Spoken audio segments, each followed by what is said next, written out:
आग लगा दूंगा पूरे शहर को। हिंदू औरत के लिए आप हिंदू औरत, वो माँ है, माँ। माँ को हिंदू मुसलमान में ना बांटिए। माँ अपने आप में एक मजहब है। हर इंसान का पहला मजहब माँ है। हर बच्चे के मुंह से निकला पहला लफ्ज माँ है।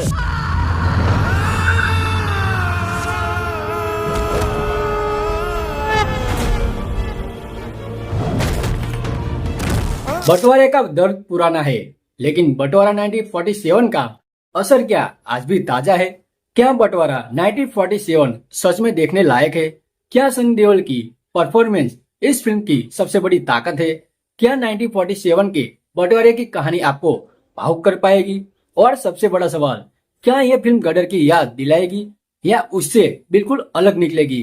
फिल्म रिलीज होते ही इसके शुरुआती रिव्यू सामने आ चुके हैं, तो आखिर दर्शकों और समीक्षकों को इसमें ऐसा क्या दिखा कि सनी देओल, शबाना आजमी और फिल्म के इमोशनल ट्रीटमेंट की तारीफ होने लगी? लेकिन रुकिए, क्या ये तारीफ सिर्फ स्टार पावर की वजह से है या फिल्म में सच में कुछ ऐसा है जो थिएटर से निकलने के बाद भी आपके दिमाग में घूमता रहता है? आज मैं आपको बिना किसी बड़े स्पॉइलर के बताऊंगा कि बंटवारा 1947 की सबसे बड़ी ताकत क्या है, इसकी सबसे बड़ी कमजोरी क्या है और आखिर इसे थिएटर में देखना चाहिए या नहीं। तो चलिए सीधे पहली और सबसे बड़ी वजह से शुरू करते हैं। पहली बड़ी वजह, कहानी और इमोशन।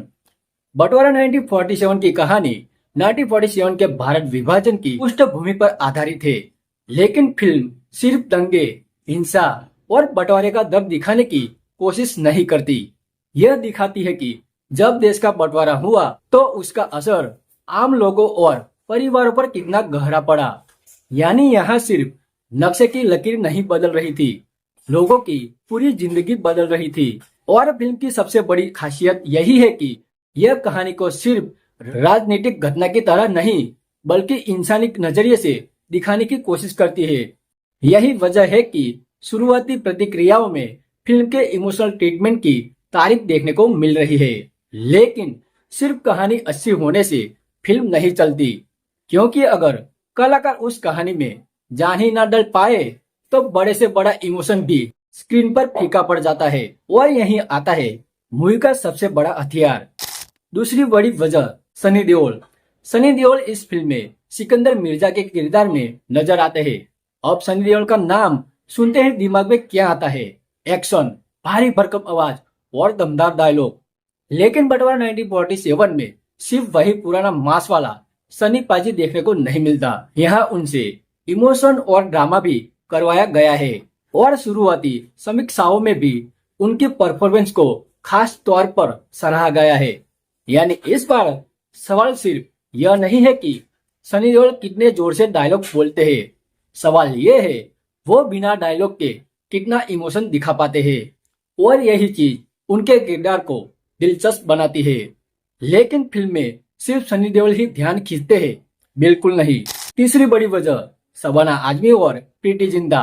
शबाना आजमी जैसी अनुभवी अभिनेत्री जब किसी मूवी में होती है तो कहानी को एक अलग विजन मिल जाता है और शुरुआती प्रतिक्रियाओं में उनके अभिनय की तारीफ देखने को मिल रही है। लेकिन फिर आती है एक ऐसी जोड़ी जिसे स्क्रीन पर दोबारा देखना अपने आप में नॉस्टैल्जिया है। सनी देओल और प्रीति जिंटा, इन दोनों को साथ देखकर कई दर्शकों को पुरानी फिल्मों की याद आना तय है। लेकिन सवाल ये है, क्या सिर्फ पुरानी जोड़ी की याद फिल्म को हिट करा सकती है? बिल्कुल नहीं। नॉस्टैल्जिया दर्शकों को थिएटर तक ला सकता है, लेकिन उन्हें दोबारा आने के लिए मजबूर करता है कंटेंट। और यही फिल्म का असली टेस्ट शुरू होता है। चौथी बड़ी वजह, फिल्म का इमोशनल मैसेज। बंटवारा 1947 की सबसे बड़ी महत्वपूर्ण बात सिर्फ बंटवारे का दर्द नहीं है। फिल्म में शुरुआती रिव्यू इस बात की तारीफ इशारा करते हैं कि कहानी नफरत से ज्यादा इंसानियत और आपसी भाईचारे को सामने लाने की कोशिश करती है। यानी फिल्म का सवाल सिर्फ ये नहीं है कि 1947 में क्या हुआ था, बल्कि सवाल ये भी है उस दर्द के बीच इंसानियत कैसे बची रही। और अगर फिल्म का ऑडियंस तक सही तरीके से पहुंच पाती है तो इसका असर सिर्फ थिएटर तक सीमित नहीं रहेगा। लेकिन अब बात करते हैं फिल्म की उस चीज की जो कुछ दर्शकों को परेशान कर सकती है। पांचवी बड़ी वजह, फिल्म की रफ्तार। ये एक गंभीर ऐतिहासिक ड्रामा है, इसलिए अगर आप थिएटर में लगातार एक्शन, तेज रफ्तार और 5 मिनट में मास डायलॉग देखने की उम्मीद लेकर जा रहे हैं तो हो सकता है कि कुछ हिस्सों में आपको फिल्म धीमी लगे, क्योंकि बंटवारा 1947 का मुख्य हथियार एक्शन नहीं, इमोशन है, और यही इसे गदर जैसी फिल्मों से अलग भी करता है। सनी देओल का पार्टीशन वाली फिल्मों से कनेक्शन जरूर है, लेकिन इसका मतलब यह नहीं कि बंटवारा 1947 वही कहानी दोबारा दिखा रही है। यहाँ किरदार और कहानी का ट्रीटमेंट अलग रखने की कोशिश की गई है। अब आता है सबसे बड़ा सवाल, वॉच या स्काइप। अगर आपको इतिहास, बंटवारे की कहानियां, तो शुरुआती प्रतिक्रियाओं को देखते हुए बंटवारा 1947 को एक मौका दिया जा सकता है।